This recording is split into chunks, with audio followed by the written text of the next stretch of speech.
And the last question is about another topic. How is the Shema recited when we travel on the road? For example, driving a car.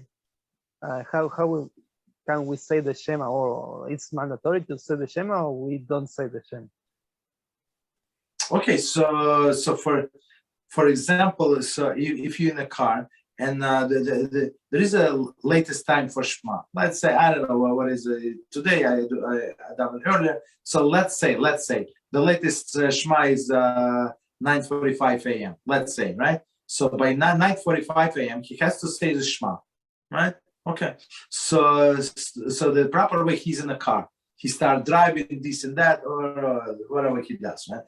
So the proper way is to stop, right, in the middle, like on the side of the road, and say Shema and continue driving. Why to stop? So the sages explain, because you have clear clarity of mind.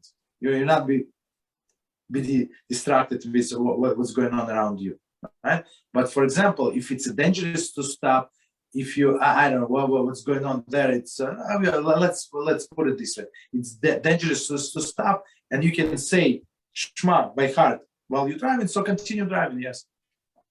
So you can, but the proper way to have a concentration when you sit down, you relax, you like only this case. Go ahead. Can you recite the Shema aside from the daily prayers, an extra?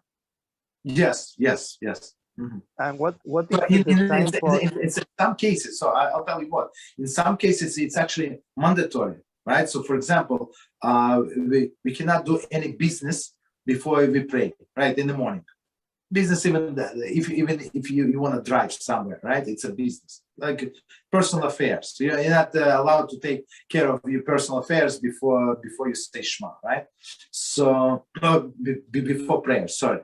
So the outsages say, so if you must go, you have no choice, whatever you must do, whatever is it, right? So they say at least say the morning blessings. So it took you like it will take you for 1 minute, 2 minutes, let's say, right? And they say Shema, right? So this Shema wouldn't be included as daily prayer; would be an extra. No. And then okay, so it's minimum requirement for you to go somewhere, but then you come back. So and then you now have time, so you're going to pray again. But this Shema is very important before, like even before, as we said before, the starting of the prayer. So that's like minimum requirement before doing your personal things.